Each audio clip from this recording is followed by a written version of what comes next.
Hey,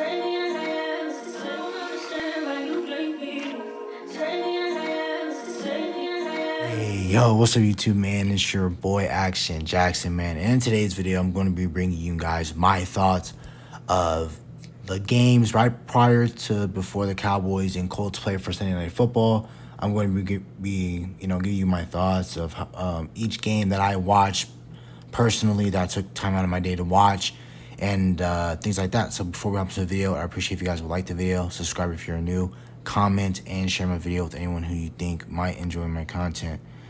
So hopping straight into it, man. I know the Raiders right now, when I'm recording this video, the Raiders and Chargers, they're still playing.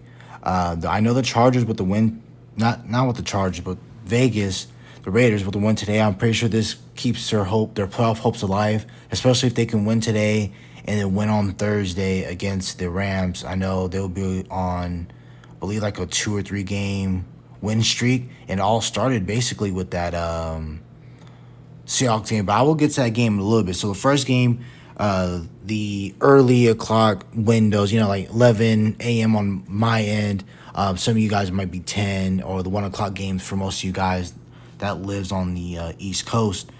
But I watched the Eagles and Titans game. I thought this game was going to be really, really good, in my opinion. I feel like Tennessee was going to be storming back, especially when they had lost the week prior to the Cincinnati Bengals, who are red hot. I'm getting to that later in the video. They had a red hot season going on right now.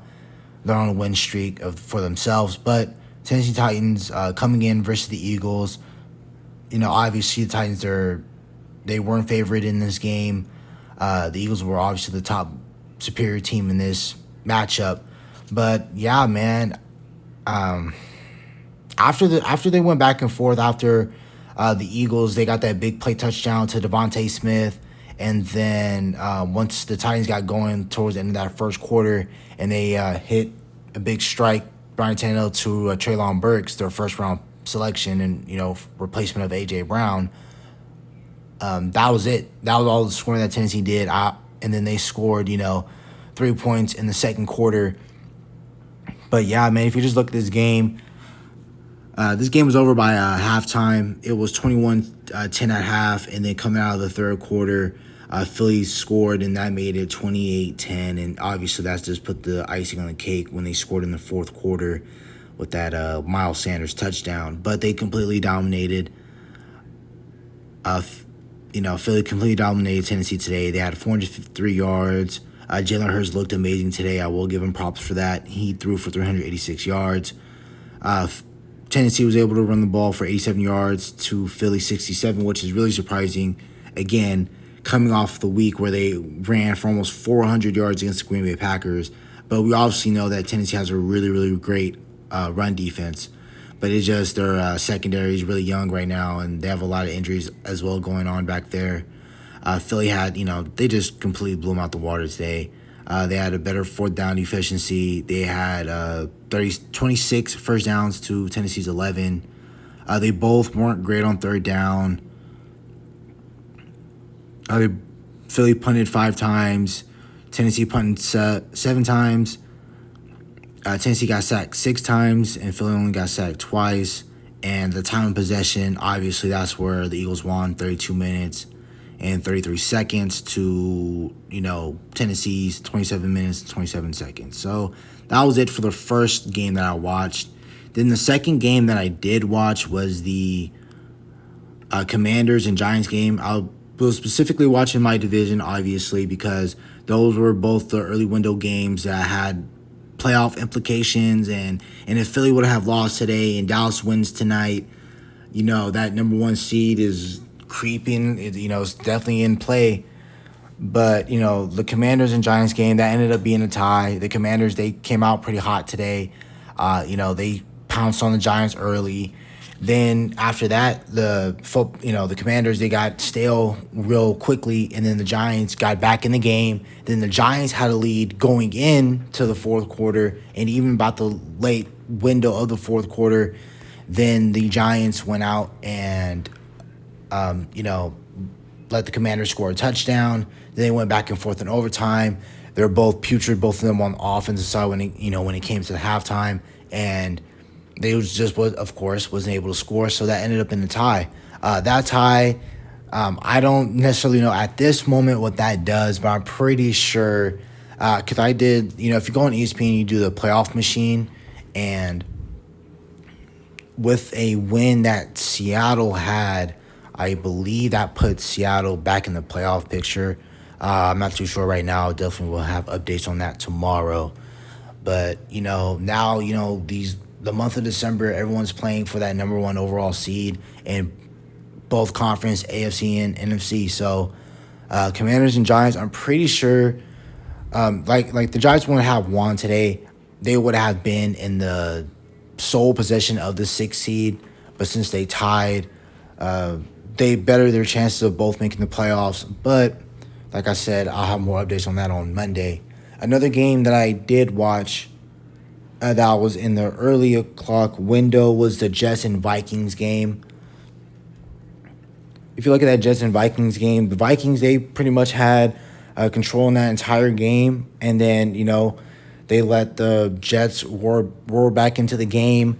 And it made it a close competitive game, of course. But, the Jets, just going over that game quickly, what I saw in the last final 5 minutes, 6 minutes of that game, the Jets had an easy opportunity to score in the red zone.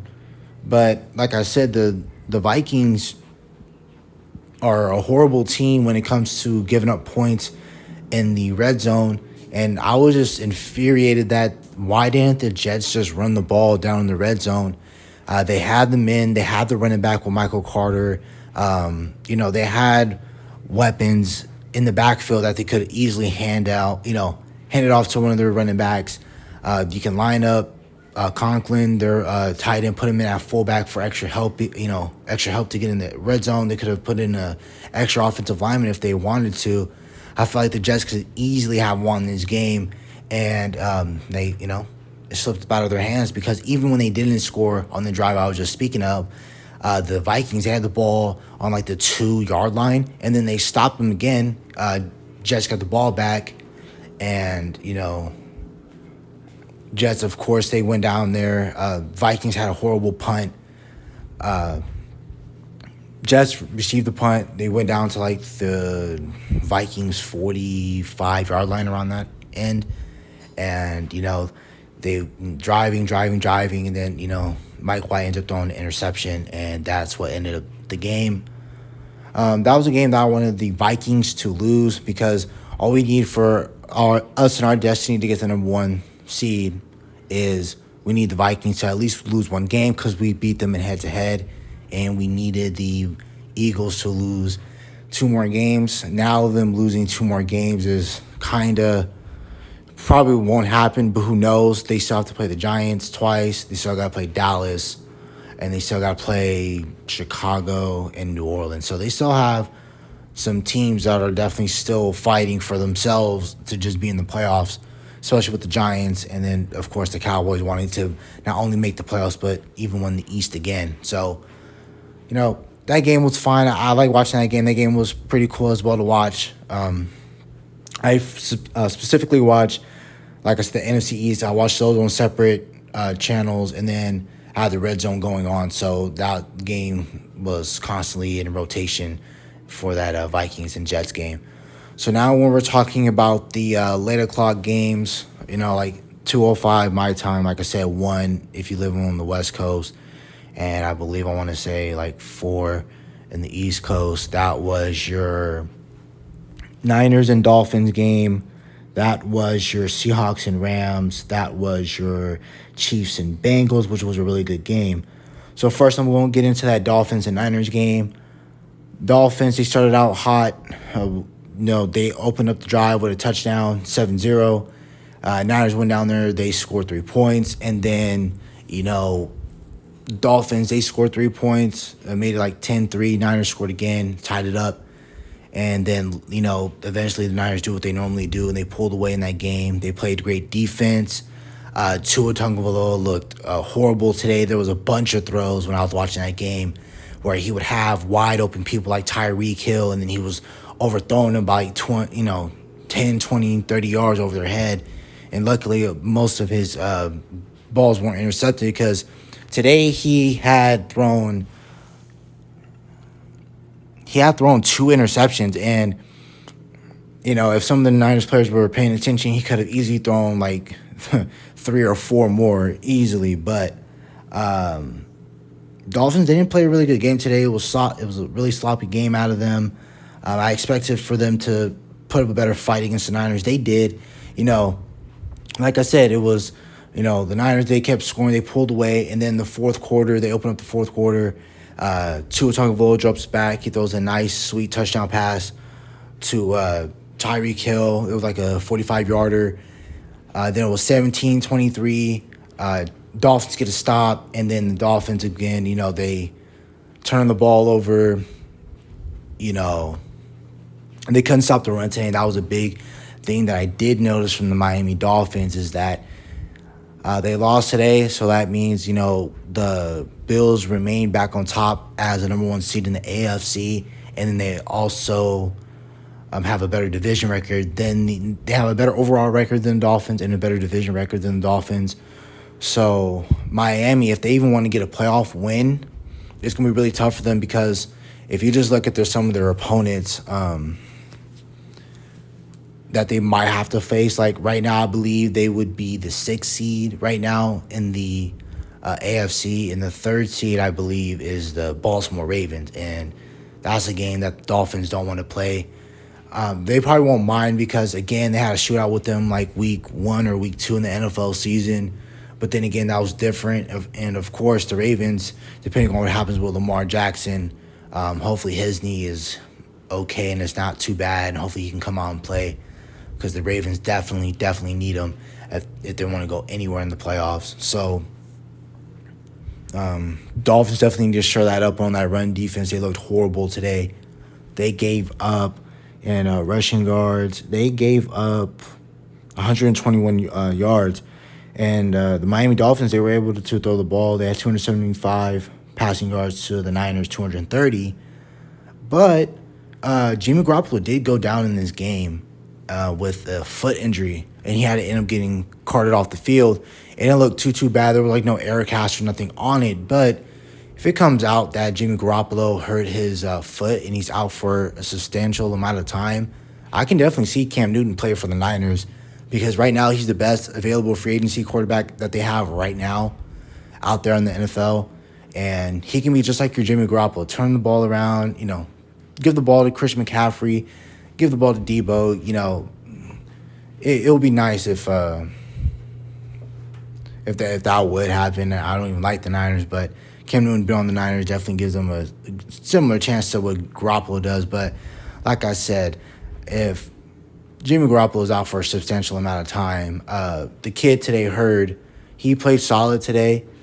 But if they get a Cam Newton, not saying, Cam Newton is what he once was, but still, like I said, he gives them a better chance, I believe, than if Garoppolo's out and they have to play the last stretch of games with hurt. I think the Niners would much rather have a Cam Newton until Garoppolo does come back. The last late window game I'm going to talk about is the Bengals and Chiefs game, man. Of course, every time that these teams have played the last 3 times, including today, and then in January when they played in the AFC Championship game, and then a month prior to that, so like a year ago, when they played in like week 16, I want to say. Similar situation, man. The Bengals, they started out hot, 14-3 on the Chiefs. Chiefs roared back into the game. And then, the Chiefs got back up on top of the Bengals, and the Bengals got back with, Joe Burrow, he's definitely a top 5 quarterback, man. Like every single time you see him play, no matter what, the Bengals know offensively and defensively, but especially offensively, they know they're never out of a game when they have number 9 throwing that ball. And Joe Burrow is always going to keep him in the game. He always brings it back into the game. It's so cool watching the Bengals because, they play such great team football and they know they're never out of games. And Joe Burrow is just magnificent when he's on that football field, man. So Jamar Chase had a day. So did T. Higgins, Tyler Boyd, like that trio. Every time they play the Chiefs, they always go off. And I'm going to read off some stats today, too. The Bengals, they played, like I said, they played amazing, but so did the Chiefs. The Chiefs, they played solid today. I can't really blame them. This is just a matchup that the Chiefs, they have, the Bengals so far with Joe Burrow, they have their number, man. And it's just something that just happens in the NFL. But there were just things I felt like the Chiefs, if they fix here and there, they definitely could have won this game. Especially defensively, they have to get better at stopping the run. The Chiefs have never been a great team or never been known to really be that stout defensively. They've been at game-managing defense where they're like a playoff defense where they'll get the stop they need. Like, if they need a stop, they'll get it to give the ball back to 15, and then 15 will do his thing. But today, the Bengals, they ran the ball for, 21 carries for 106 yards. That was just for Samaje Perine. And then Joe Burrow even totaled that rock today with 11 carries for 46 yards, averaging 4.2. Joe Mixon, of course, didn't play in this game. I feel like if Joe Mixon was in this game, this is a blowout. But still, man, like, the Bengals, they look really, really nice right now. And this looks like a team, to be honest, this looks like a team that they get Joe Mixon back, and this offensive line, they're playing stout as well. I feel like this is definitely a team that can, again, go on another big run in the postseason. I can definitely see them doing that, man. And it'll be scary again. They win the division. They don't even have to win the division because let's say they're the 5 seed, right? And they have to play Tennessee. They're going to beat Tennessee because Tennessee, all they have right now, if Treylon Burks is healthy, of course, Treylon Burks is a problem. But, of course, their main issue on that team is that offensively they can't score a lot of points. If Derrick Henry isn't busting out big runs, Tennessee isn't that great offensively. Defensively, they have a really, really, really young secondary, so they're not going to be able to cover guys like Joe Burrow. I mean, my bad, not Joe Burrow, but Jamar Chase, Tyler Boyd, and T. Higgins, man. Like, it would be ridiculous. And in the second round, they would have to play either the Chiefs again or Buffalo. And I feel like Buffalo and I don't think Buffalo will want to play the Bengals, especially if the Bengals are on a roll. They're coming into the playoffs off of like a big game win streak, and Buffalo cannot stop the run. They're still a team that can't stop the run. So now imagine Joe Mixon, Samaje Perine, and then you add in Joe Burrow, who can also run the ball. I feel like we might get another rematch of the AFC Championship game. I believe today you saw an AFC Championship game between the Chiefs and the Bengals. I feel like it might be the same AFC Championship people again. So, yeah, it's going to be really intriguing for the AFC side of things. So, yeah, man, that was about it for the NFL today, man. It was really great. I watched all the games I wanted to watch. I watched.